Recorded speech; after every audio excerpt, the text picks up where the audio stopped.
Magandang buhay! Luto na naman tayo. Lagay tayo ng olive oil. Gabi na. Kaya kailangan magluto ulit. Lagay tayo ng bawang. Pagsabay-sabay na nating ilagay ang kabote, ang carrots, patatas at sibuyas.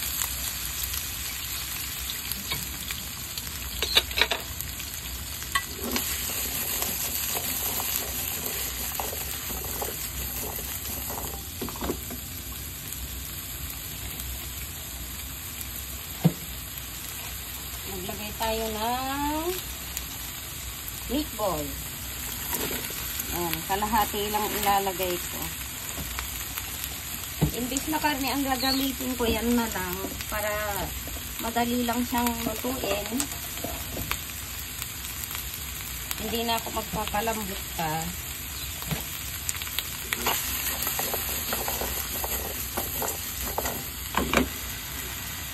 Takpan lang natin ng konti para medyo magisa siya. Pag alam natin pwede na yung pagkakagisa niya, haluin lang natin ng konti yan. Lagay na tayo ng pamintang durog. Pinong-pino. Konting oyster sauce.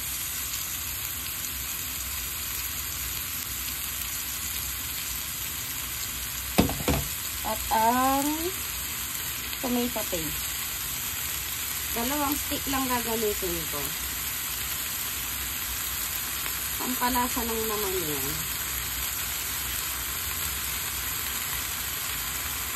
Tapos, isang mangkok na tubig. Pagpapalambutan ng gulay na ginamit natin.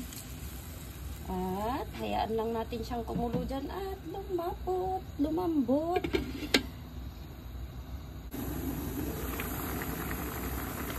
Kumukulo na siya. Kaya pwede natin isabay ang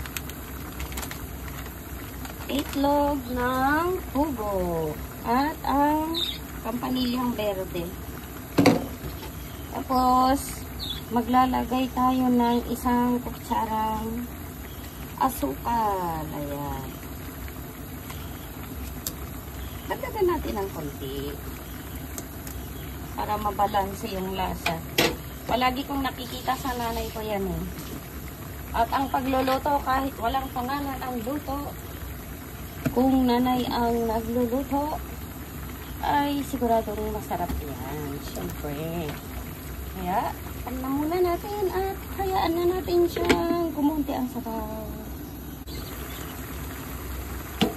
Ayan, dagdag tayo ng konting ketchup. Konti na lang ba talaga? Siyempre may reserva tayo.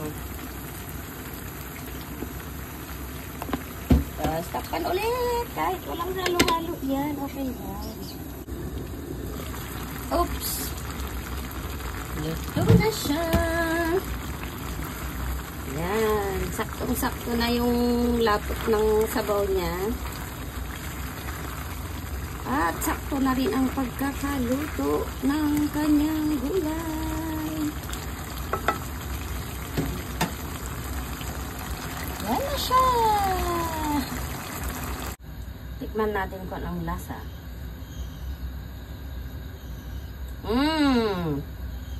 Masarap. Salamat palagi sa panonood at support. Magandang buhay!